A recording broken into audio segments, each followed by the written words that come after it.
Well, welcome to Overcoming Challenges in the K-12 Virtual Learning Research Findings and Lessons from the Field. My name is Erin Stafford, and as Heidi had said, I am a project director at EDC.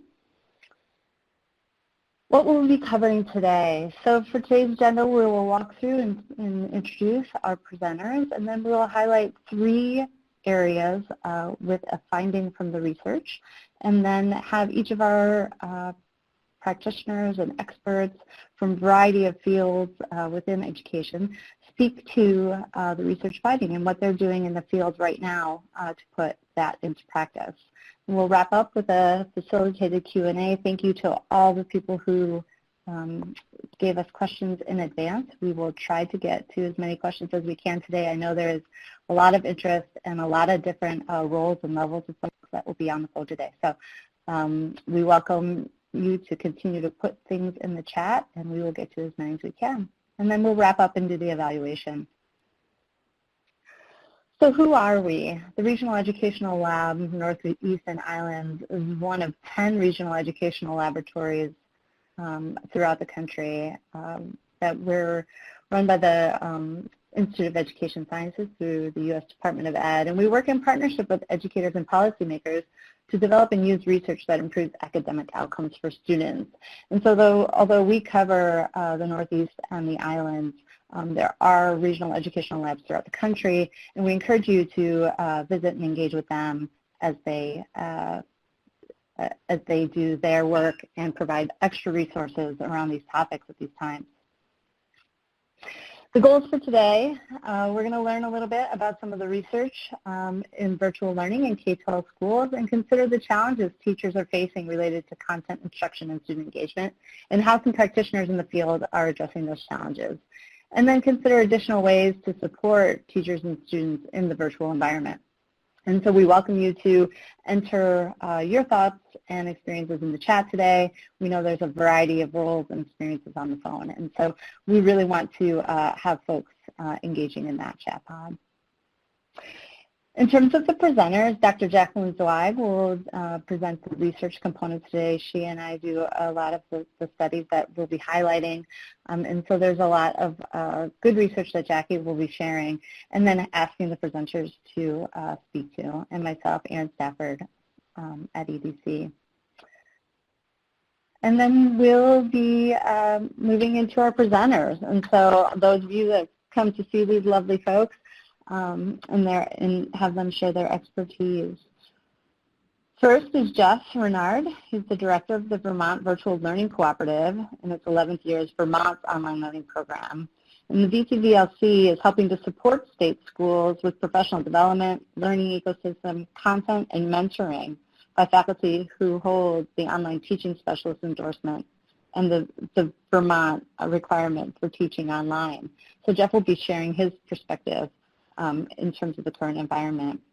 Next, we have Bonnie Nobeling, who's the Director of IT Services and Data Protection Officer at the Oneida City School District outside of Albany, New York. Her district is working to provide distance learning for students for the remainder of the school year. Bonnie is also on the Board of Directors for the New York State Association for Computers and Technologies Education.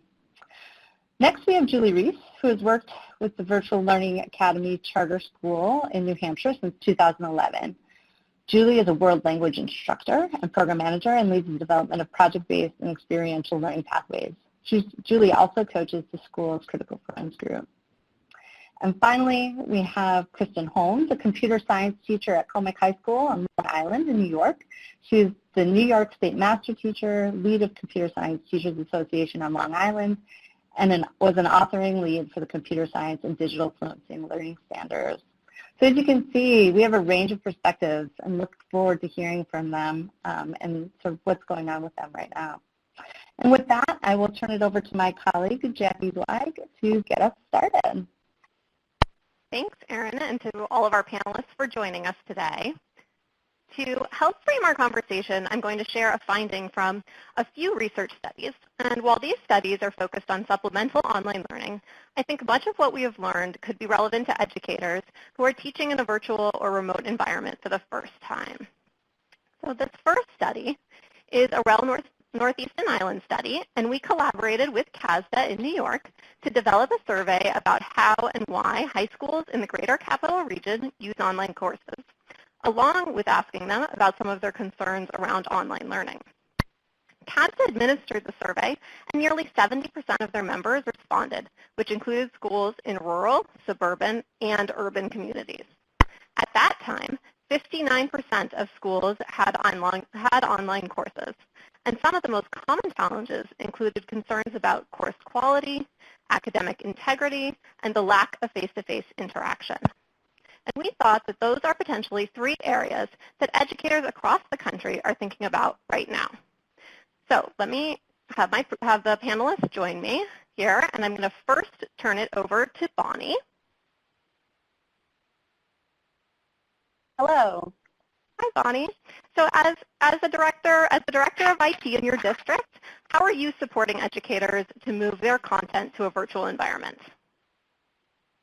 So, you know, we have had a blended environment here in Oneonta City School District for almost 5 years now, meaning that we've had one-to-one devices for our students in grades 2 through 12. So the virtual environment isn't entirely new, but of course what's entirely new is 100% online, no more blended or very little blended.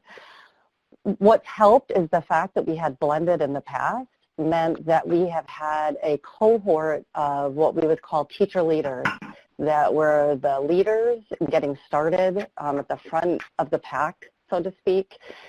Those folks have really been the go-to for our teachers that perhaps hadn't gone that far. And so we're bringing those folks back up to the fore. They, together with our library media specialists, are key in sharing the tools that have already been working well for them. We try and funnel resources to our teachers. There's so many things out there being thrown at them, as all of you are probably seeing, free resources daily. This is free, that is free. It's overwhelming for our teachers. So we're trying to funnel those into maybe 2 digests a week and capturing what we think are the quality resources to help them go find that information when they're ready for it. That's great, Bonnie. Thank you for sharing that. And now, Jeff, I know many state education agencies and districts are turning to the online programs in their states for support with the remote learning plans. Can you talk about this transition to a virtual environment from the perspective of VTVLC? Sure. Thank you for having me today. And like Erin said, we are now in our 11th year providing online learning opportunities to Vermont students. Several years ago, we, with the Agency of Education, created the online teaching specialist endorsement. So that's required by Vermont teachers to actually facilitate online learning with students from a distance. So that was waived immediately when schools went remote. And one of the first things we knew that we needed to do was be able to provide some options for Vermont educators to be able to get a little bit more comfortable working remotely. So we created a course called Up and Running, Transition to Remote Teaching. And it was really about, it was very short, really about setting up a home office, time management, working with students from a distance. Had nothing to do with content or creation. It was really about how teachers can get set up to begin working with their students. And probably the most important aspect of starting off is maintaining those student relationships. We wanted to provide a variety of opportunities for teachers to become comfortable with technology, whether they were using Google Hangouts and Meet or Zoom, a variety of different options. But it was really about staying connected with the students and providing those health and well-being checks on a daily basis. The other thing that we really wanted to do was really manage the expectation for teachers from the administrators. What we were seeing is a lot of school administrators thinking, well, you know, it's going to be hard, but we're going to create content and we're going to get it up and running and we're going to have facilitation. And it was just not an ideal situation, but it was a necessity. So we really needed to be able to focus on reaching out to administrators and kind of looking at what those expectations were. And, you know, lastly, we really wanted folks to think about the strengths of virtual learning, and that includes things like the flexibility that it can provide in promoting weekly assignments rather than daily, and the ability to really work one-on-one with students using the technology and curriculum that was designed in a way that facilitated that. Great, and now I'm going to ask Kristen to join us. Like many of the educators on our webinar today, I know you just started this in March. So how is it going for you as a teacher? Kristen, I think you might be on mute still. There we go. Sorry about that. Thank you for having me. Yes, I teach at Comac. I have been there for about 13 years. We're on Long Island. And we were all going along fine until March 13th when we were abruptly closed. Most of us had our resources at school still, so they closed the building and we were now home. We had about a week we were given to get ourselves ready to go, and then we started actively remote teaching on April 1st. For a lot of teachers, that was a real problem because they didn't even have a digital platform at home, certainly nothing set up that would support it. So our IT department had to jump in and help a great deal. And as a computer science teacher, I ended up offering a lot of support to our teachers, and I'm in the math department, but particularly the math department as they try to organize and get to where they actually could do this from home. For myself, I am already, because I teach computer science, essentially paperless. The only thing I do in my classroom that is not paperless were tests. And so you would have thought that my transition would have been very easy, but it still wasn't. I work with different technologies in the classroom than I do remotely.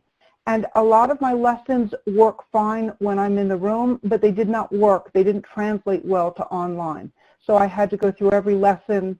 I had to boil it down to the key ideas, restructure it, videotape, get stuff set up for my students. I think one of the things that to me is one of the biggest lessons is don't underestimate the amount of time it's going to take you. It does take a massive amount of time, and I recommend strongly that you work with other teachers, especially if you can get other people teaching the same lesson. That will make it easier. I teach all computer science. I teach 4 levels of it, and 6 classes, but I'm the only computer science teacher, which means I'm coming up on my own with 20 lessons per week, which is a lot. The teachers who are teaching collaboratively are able to share that load a lot, and that definitely helps them. Thanks, Kristen. I think you said a lot of things that will probably resonate with many educators on the phone today. So I'm going to move towards the question about academic integrity. So Julie, as an experienced online teacher, what's your guidance about academic integrity? Hi, thanks. First, I wanted to say that I wanted to, reiterate that I've been teaching online since 2011. So I really have so much respect and awe for all of you guys who are transitioning so quickly and doing this, with not much training and not much experience. So thank you for all of that.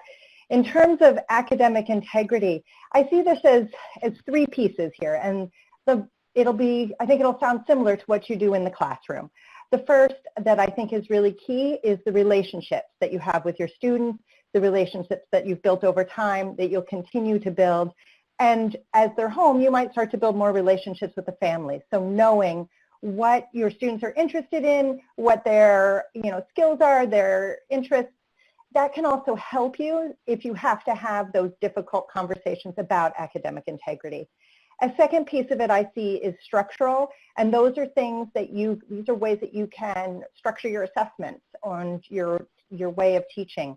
One thing that we do at VLAX is all of our exams have a component that we call a discussion-based assessment. So afterwards, that is a face-to-face, one-on-one conversation where you talk with the student, going kind of deeper into the issues, and really, it's kind of a check to make sure that the student really knows the material. I use Google Documents when I do that a lot as well, so that I will have the student write for me and I can see the student writing. There's also the piece of, we have a proctor for all exams, and that is a parent or a guidance counselor, whoever might be available to serve as a proctor, and we give them certain instructions on what proctoring means. And finally, this is, anybody can use this. There's programs out there. If you were talking about, say, papers that you want to check to make sure that work is student work and not lifted from some source online, there's all kinds of programs. You can even just use Google and put a student's paper in there, and you can see if they've lifted sources. Thanks, Julie. And I'm wondering, Kristen, do you have anything to add about academic integrity, and maybe a little bit also about how you're connecting with your computer science students?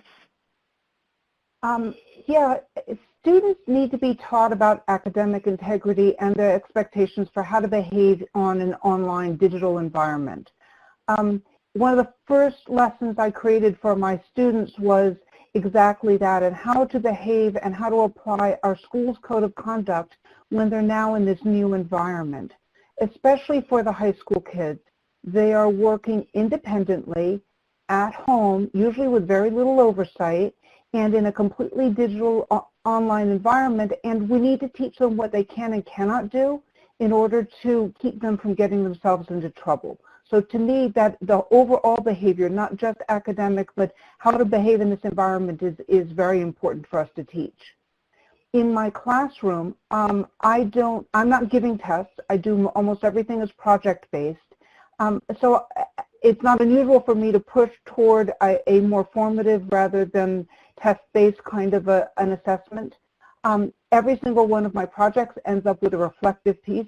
It's very much the same as what Julie just said, where they have to explain why and discuss what they learned and why did they do it that way, in order to really help us understand that they learned it and not just that they lifted something from somewhere else. I do promote collaboration. I believe it's very, very important, but I tell them anything that they collaborate on, they need to list their partner as a member, and both people have to submit the work, because that way, again, you have you don't have one person doing the work for everybody, and you keep track of how people are working. In terms of my checking, I do two things really quickly. I try to read all of the assessments, all of the feedback from a single assignment in one sitting, if at all possible, because then you start to see where you have very, very similar answers, and if they're not partners, then how did that happen? That's one of the things. The other thing is I ask many of my students to do, or for many assignments, for them to write out their answers longhand and then submit a picture, because it's a lot harder to submit someone else's picture and it's a lot easier to see. I think it's important for us to remind the students that we are keeping an eye on what they're doing, and so I try to get back my response to my students for their assignments within 48 hours. I have 175 students, so that does create a problem, but that is a goal that I do. I'm sure they really appreciate that immediate feedback that you're providing to them. So let me turn it over to, I'm going to have Bonnie maybe join us here to see if she could talk a little bit about how they're thinking about student-teacher interactions. Yes, so everything that Kristen is saying are the same kinds of things that we're seeing here in Oneonta. And what we're trying to do is just make sure that the tools that we're providing our teachers with to make those connections are as easy as possible for the teachers and for the students. So for example, Zoom was one of the first ones that has been really easily picked up. The students have learned it easily, the teachers have learned it easily, and it allows in some cases for a phone call. If a family does not have Wi-Fi, the student isn't excluded from being able to participate in those interactions. So we needed to ramp some people up pretty quickly on using Zoom, but as I said, it's fairly user-friendly. But we also make sure that they know how to use Google Meet or Microsoft Teams if they prefer that, especially because of all the bad press that Zoom got initially. We persevered and strongly encouraged our teachers to continue using it because we do feel it's such an easy platform. And then we've pulled together some training videos. Again, really simple, very, very simple, step-by-step training videos for our own staff, but then training videos that the teachers can share with the families so that the families can feel that these online interactions are easy and not a struggle and just one more thing to be frustrating in this very frustrating time. And then we just have to recognize that there isn't always one answer or one solution. So if a teacher says, you know what, this particular tool for interacting with my students isn't working for me. I'm not liking Google Hangouts, or I tried and it didn't work, then we just try and help them figure out another tool. We listen. IT really has to listen really hard to the teachers and to the parents. There's been a few cases where even I've had to reach out to families to understand what the challenges are. I think that flexibility is really important, so thanks for sharing that strategy. And as a reminder, you can add questions to the chat. I see some activity there, so feel free to add some questions to the chat, and we'll try to answer those during the Q&A section. So I'm going to move us on to our second study, which is going to focus on student engagement and perseverance. And this study was done in partnership with REL Midwest Virtual Education Research Alliance. And we developed a survey to gather information about online teachers' training and experiences to inform Wisconsin Virtual Schools' approach to professional learning for their teachers. In the REL study, the Wisconsin Virtual School administered the survey to their teachers, and actually 3 other online programs administered the same survey to their teachers. And we ended up learning a lot about teachers' training, including that most had not received training prior to starting as an online teacher. And I hope that gives some comfort to the many educators who are teaching in a virtual environment for the first time. We also heard about the challenges they face teaching online. Many of those challenges were focused on student engagement and perseverance, such as having students complete assignments and remain engaged in their coursework, and creating opportunities for students to interact with each other. So I think this is an important aspect as educators and students transition from the urgency of setting up a system to sustaining engagement in that new system. So I'm going to ask Julie and Kristen to join me again here. And I am going to start with Julie. As an online teacher, I'm wondering if you could share some tips for keeping students engaged in their courses and maybe some strategies you use to encourage students to interact with each other. Sure. So this idea of, keeping the students engaged and keeping them doing their work, submitting their work regularly, that is a huge challenge that I think we all face. In my courses, they're all self-paced. So it's something that I've been thinking about a lot over the past 9 years and working on. I don't have any sort of direct formula. I think a big piece of it again is, I'm going to sound like a broken record, but it's that building the relationships with students, getting to know them so that you can maybe have ways that to motivate individual students. The one-on-one piece is really huge. Then in terms of mechanics, these are some things that I do, and it's once a week I do a triage. I look at all of my students, my entire student roster, and I look at who might be falling behind. I look at who has been doing some really great work that week, and I contact those students. So I send what we call kudos emails to students who have been really, on top of things for a particular week or doing some exceptional work. And then those that are falling behind, I send emails, but then we also do what we call care calls. So one day a week, I set aside time to call students who I'm concerned about. And the call is really, it's not an accusatory, punitive thing. It is a, hey, I'm concerned about you. I haven't seen you in a while.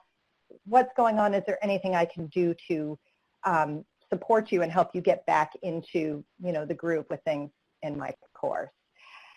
Then in terms of student-to-student interaction, I think that is huge all the time, and particularly nowadays when students are at home and I think feeling particularly lonely. So I think any opportunities you can set up to do that would be very helpful for students. I do larger sessions with students, say 30, 35 students, a few times a month, and we set up ways for the students to collaborate with each other, so they'll work on a short project together synchronously. We use Zoom.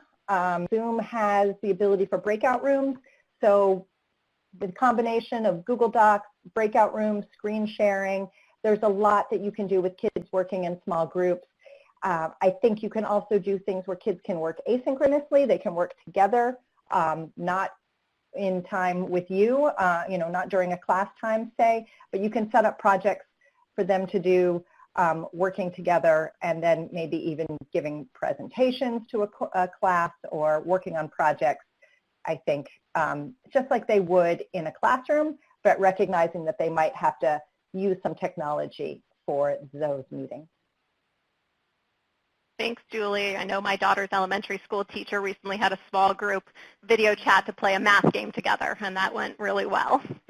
So Kristen, can I turn it over to you? How are you thinking about opportunities for engagement and for students to interact with each other? So my students, I think, fall into two different groups. I teach for AP and an IB, which is an International Baccalaureate class. So those students are all earning credit towards college credit. So they're mostly highly motivated students anyway, and they're mostly motivated to work because of the fact that they want to earn this credit. Mostly is a very strong word there, because that's not everybody, and you still need to follow along and double check. Again, I try to be very conscious about their time and focus on giving assignments that the students will see value in. I don't give anything that even appears to be busy work, because I think that's how you lose them. So I try to be very intentional and tell them explicitly why I'm trying to give this assignment versus that, and the students seem to appreciate that. When I do find a student, I very much like Julie, I have to check my rosters every week. If there's someone who started off being active and has fallen off or is not engaging, I need to back off. I need to get in contact with them. So I'll start with texting we use Google Classroom, so I can private message them back and forth. If they're not responding to that, then I need to make an email home and then a telephone call home. And just as Julie said, it's not a punitive. It has to be a start with, has something changed? Is there an impediment to your teaching? To your learning? Because I don't know what the problem is. It might be something like mom or dad now is working from home and they've got the computer. And I've gotten those kinds of responses. I've gotten the responses that I'm sorry, but I need him babysitting the other kids because I need to be on telephone calls. And then I've gotten all the way through to, oh, I didn't realize they weren't working. So we do need to engage them. We need to make sure that they are aware of what's happening and that we can, keep the parents aware. Especially in the high school, the kids tend to not be watched as much by the parents, and so this idea of telling the parents where they are is a very gentle way of reminding them that their student may or may not be doing what you want them to do. My lower level class my introduction is almost exactly the opposite. I have a lot of special needs students in there. I have slower learners. I have English as a new language. So when you've got that group of students, the one thing I cannot do is overwhelm them. Normally I would give a 1-week project and I would be walking around and helping them in class. I can't do that for them. So for them, I'm very much emphasizing a small assignment every day to keep them coming back, and things that they can be very successful with. If I can get them a success every single day, when they hit a frustration point, they know they can do it, and they kind of build up to it.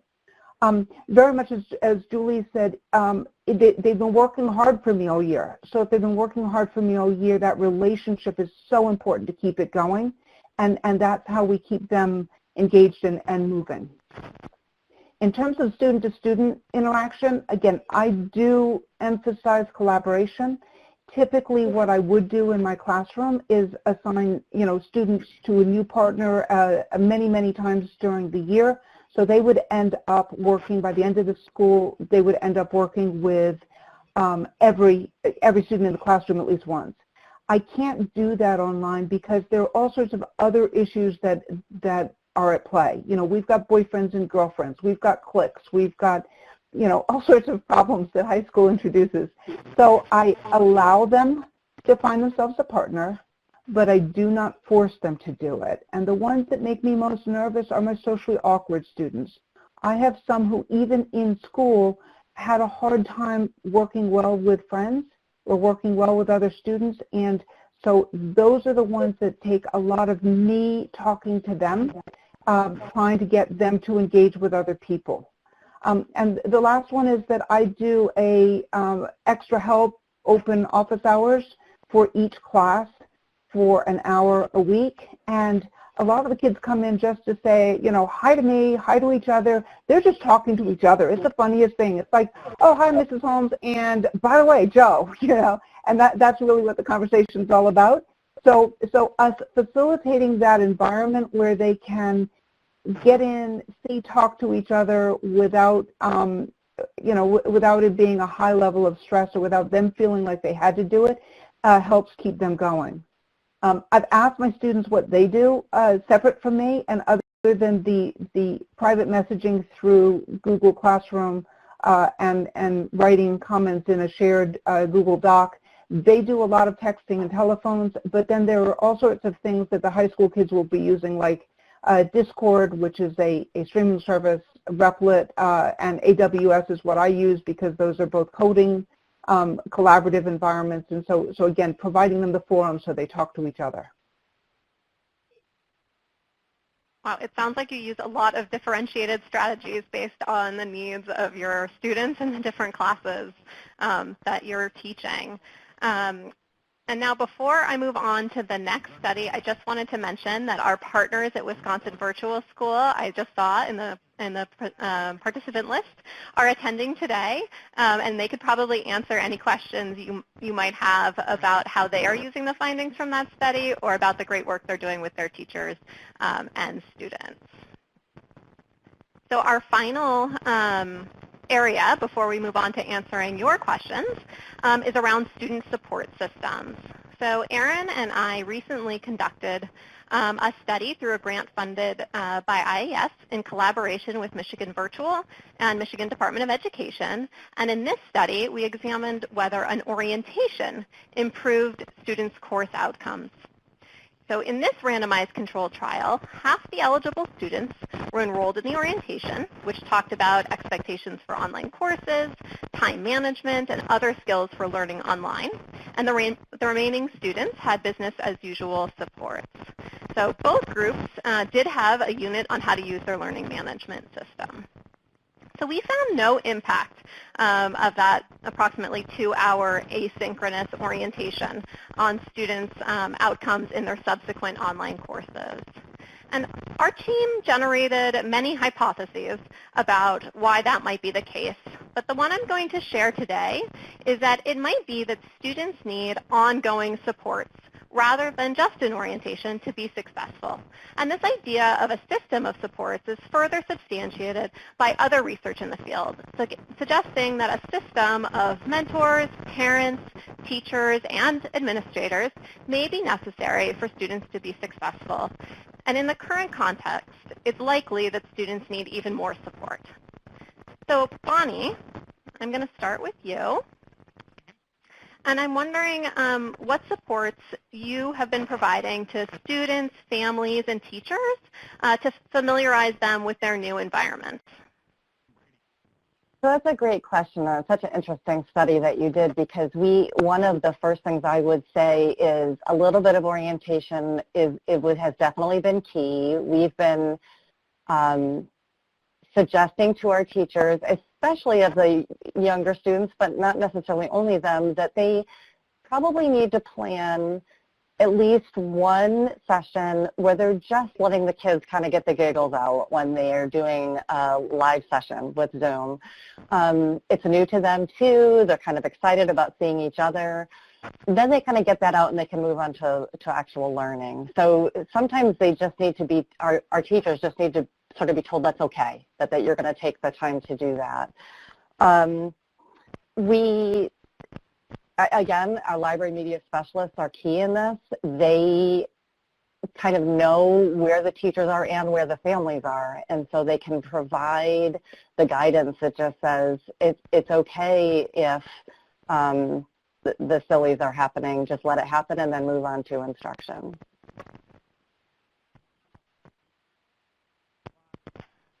Thanks, Bonnie. Jess, do you have something to add from your perspective in Vermont? Yeah, and again, differentiating between the systems that we use in our regular online classes with students, which are pretty homogeneous in terms of the learning ecosystem. All of the schools in Vermont are using very different resources. Their learning ecosystems that they're setting up either focus on a learning management system or they focus on using Google Classroom. So it's important, if you are using a learning management system, is there a web app that students can use if they do not have internet access? Obviously, you would not type up an essay on a mobile device, but you can at least access some of the course content and take some of the assignments or the assessments. But I think one of the most useful components is that if you're expecting students to be in a live session, or you know when the majority of your students are going to be logging in to work in the learning ecosystem, you want to provide some type of synchronous help desk so that students can immediately reach out and say, hey, I'm having a hard time logging in. I'm not sure, if this screen is telling me the right thing, but just being able to reach out, ask questions as they're logging in really helps with students and that persistence to be able to continue to work and not just stop when they get to a barrier. The same is true for teachers and parents. Being able to have that help desk for teachers to reach out, get the problem that they have resolved quickly. Same thing for parents, being able to reach out and say, my son or my daughter is having issues with logging in. What can we do to overcome it? Is there a different internet service provider in my area? So we're really having to be a one-stop shop for information to help families keep engaged with whatever content the teachers are putting out there.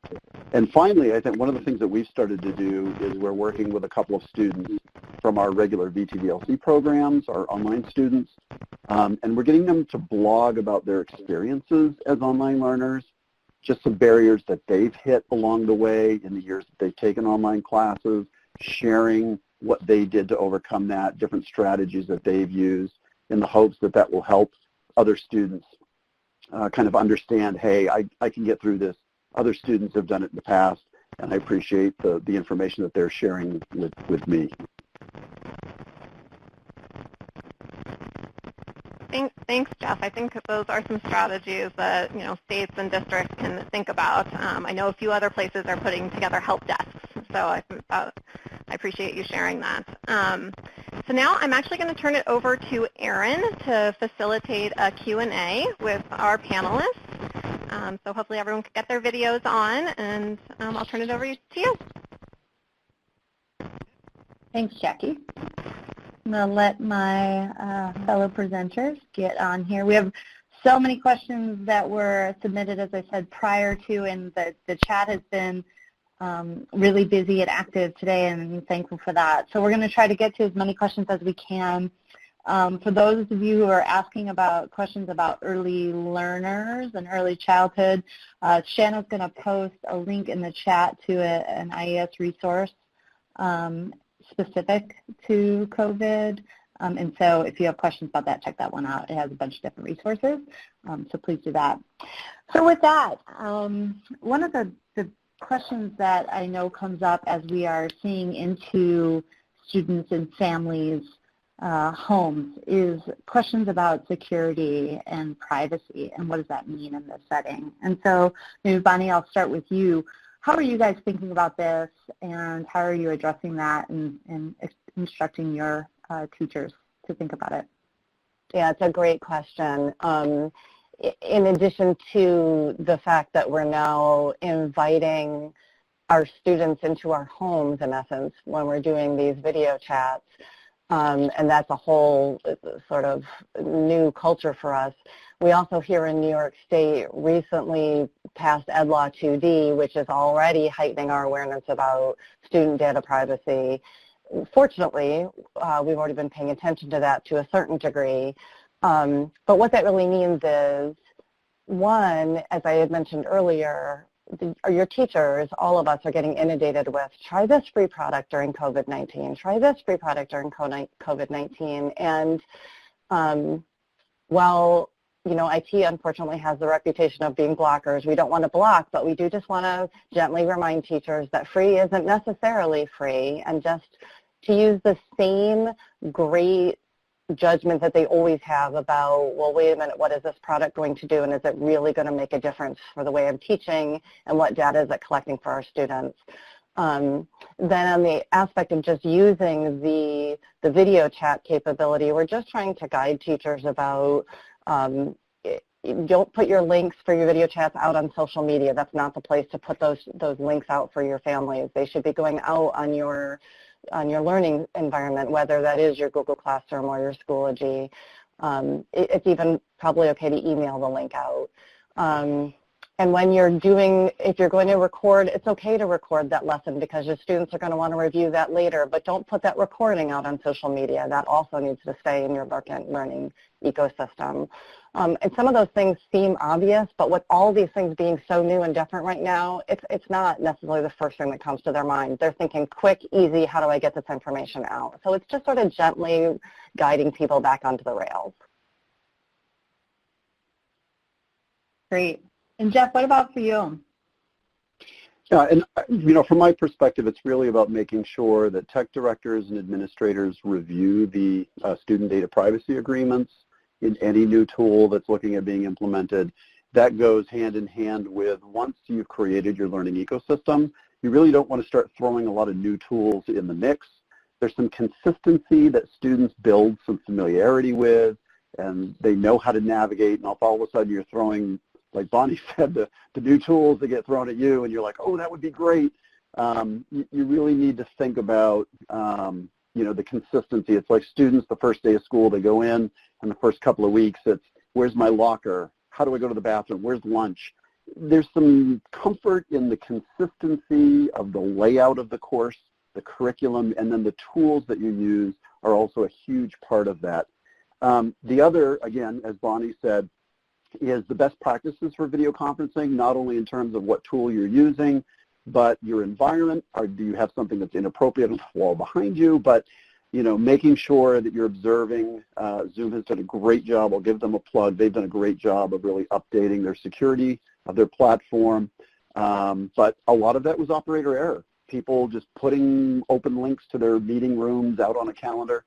So it's really important to make sure that you observe whatever security measures are integral to the system that you're going to be using. Great, thanks, Jeff. So both in the pre-submitted questions and in the chat, there's been a multitude of questions around serving specific subgroups of students. So students with disabilities, English language learner students, students in rural areas. I'm wondering how we're thinking about that in terms of, and I know there's not one answer or one simple solution, and I know there's a variety of things that are being tried. So why don't we start with you, Bonnie? How are you thinking in your district around serving the different needs of the students? You know, all I can report on is what I've seen my special education teachers do. And what if I can support them, I will. So that is definitely a little bit of a trial and error. In many cases, the sort of flipped learning model seems to be working well for students with disabilities. And by that I mean The special education teacher can record themselves doing some sort of activity or lesson, so it's not synchronous. They're not necessarily doing the activity at the same time with the student. They also send packets home. So they record themselves doing the lesson, the activity, then they assign the student to do the assignment in the paper packet. There, of course, is going to be quite a bit of parental guidance that needs to happen there. And our licensed teaching assistants, or LTAs, are struggling a little bit about trying to find their role where they're used to being right there side by side with these students in the classroom, and how can they do that now in this virtual environment. And we haven't solved this for sure, but we're trying a variety of different things, including exploring some new tools that we just haven't used before. And as Jeff said, trying to vet them relatively quickly for quality. We haven't solved it yet, though. Kristen, what about for you? How are you thinking about it as a teacher? It's interesting because I regularly survey my students about what do they like, what do they not like, what is working. A number of mine really like it. No, they're not all special needs, but the flexibility of choosing when to do their work, how to do it, the ability to work for an extended period of time on the same topic, some really like. My ENL students have found that doing things like, because it's now on video, rather than trying to keep up in class, they can run the video slower. They can rewind it. They can put in subtitles. So for some of them, this is actually helping a great deal. And they're already available. I don't have any more answers than most other people. They have the option because it's posted as a video. Some of the students are saying, I wish you would do that all year long, because then I can go back and look at what was covered in the lesson and review it. But I think we also have to adjust our expectations for both our students and for ourselves. We want to be outstanding at all times, and we're all going to do the best we can, and our students are doing the best that they can. So it's a matter of providing as many tools as we can in a reasonable and, as Jeff said, in a consistent environment, and hold their hands, help them out, and be positive, I guess, is my closing statement. We have a colleague who has been saying we are all trying to do our pandemic best, and I know sometimes that is not enough when we're talking about the seriousness of serving students, but I always try to remind myself of that, so thank you. Jeff, what about for you? I know you're thinking about dealing with districts across Vermont. Anything to add? I think one of the important things to remember is that especially in proficiency systems, we really want to address the fact that learning is the constant and time is the variable.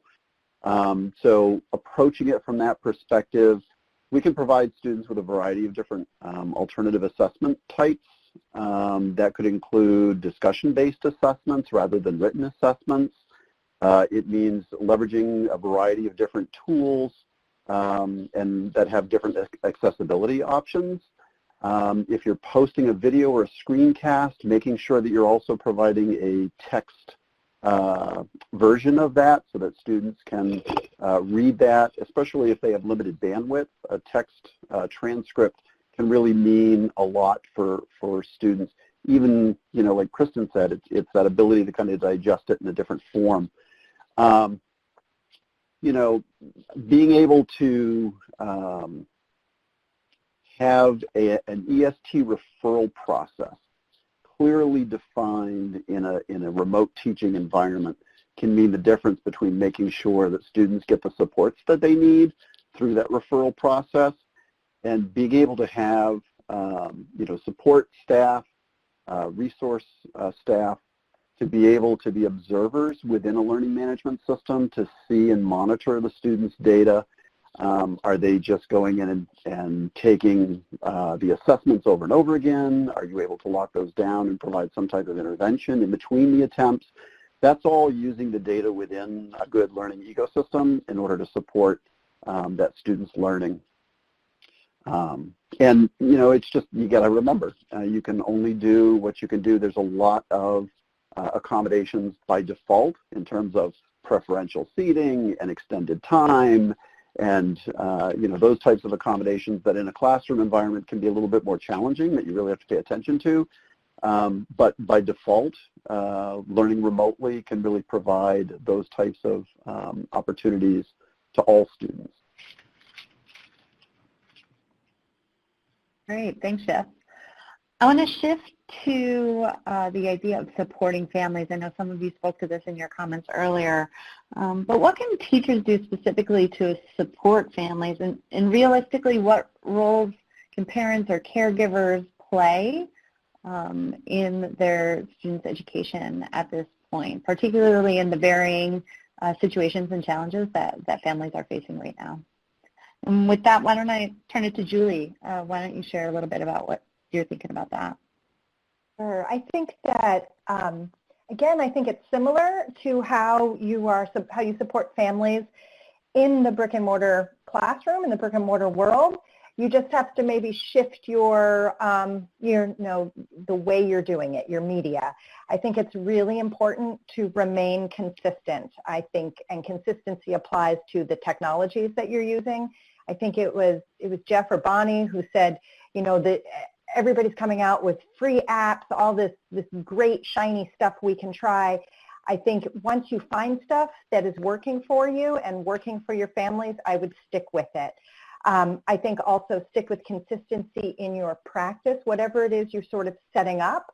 If you're setting up office hours weekly, if you're always going to be posting things on Monday and expecting it on Friday, keep that consistency. Like Kristen, I always return work within 48 hours, and I also send progress emails to all my families every Friday morning. They know that. They know they can expect that from me, and so I think that gives a bit of, surety for them, certainty. I think communication is also key. You're going to be probably communicating more with families now than you might have in the brick and mortar. I think you may be emailing more, you may be making phone calls, and some of those will be things like, sending emails to just let the parents, families know that, things are going great, that the students are engaged, and, giving them encouragement to keep doing great. I think it's also, this is the hard part, I think that we still want to have expectations. I think that we're going to have to balance our expectations with compassion for what might be going on in a particular student situation, and that's going to be the art of all this.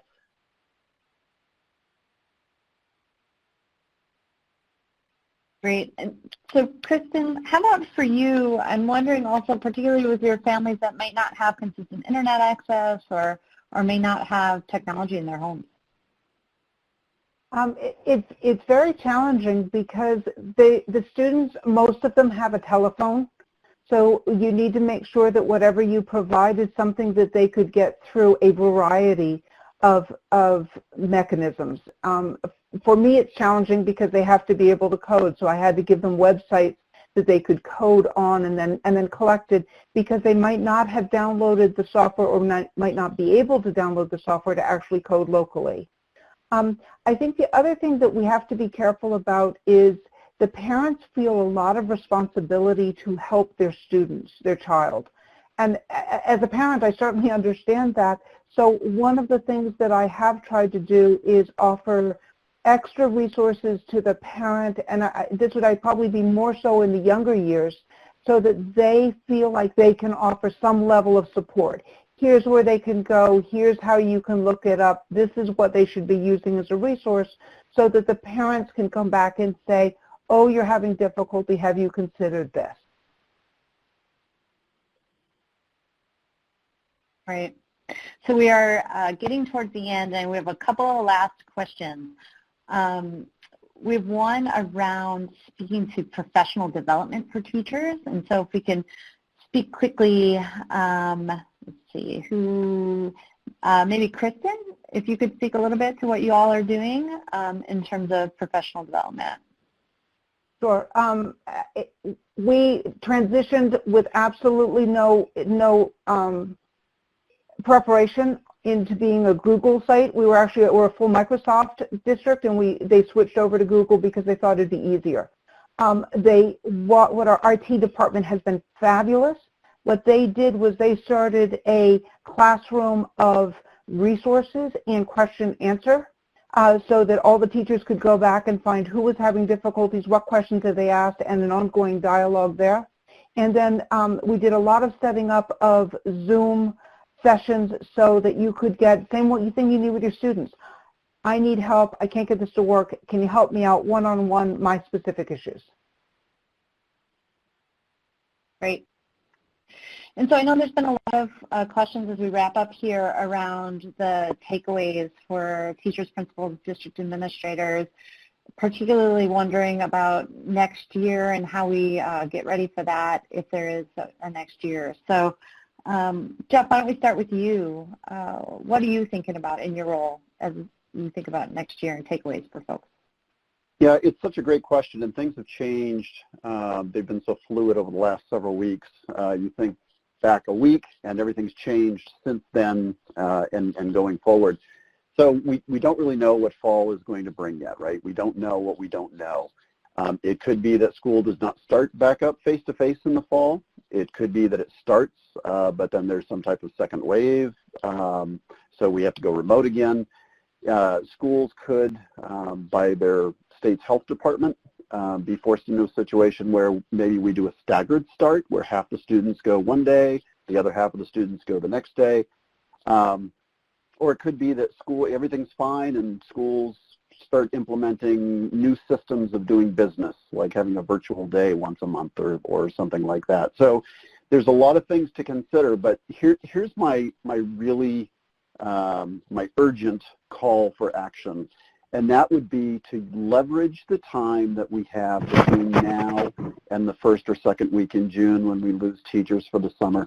Nobody wants to come back the end of August and say, okay, surprise, we're not starting off again, and you've got to develop a semester's worth of curriculum at the end of August.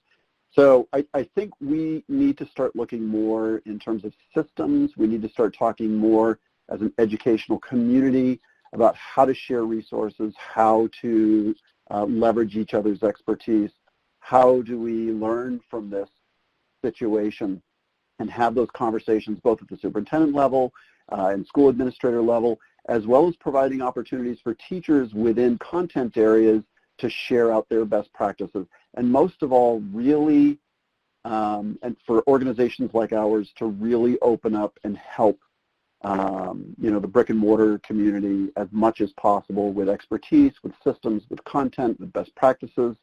So the professional development and the mentoring that we're looking at offering in our state really has this window of opportunity that we need to take advantage of, and we need to start those conversations now. Great, Jeff. Thanks for that. I know there's a lot of learning providers and folks who've been working on this for a long time, and so we do encourage you to reach out and work with them. And with that, we are just about at time. This hour has gone very quickly, and thank you to our presenters for all that they've shared. There is a link here to our survey in the chat. Please take it as essential to us improving what we do and getting you all the resources and information you need. That is our contact information. Please be sure to check out the COVID-19 evidence-based resources link that the REL has put out. It's really important. It has additional things on upcoming webinars and other resources that could be important to your work. And then just some references. And just as a final, thank you for joining us today. Thank you to our presenters. The webinar recording will be archived and uploaded to IES's YouTube channel. If you've registered for today's webinar, you'll receive an email from us with a link to the recording when it's ready. And other than that, thank you all. Do your pandemic best, and have a great rest of the day.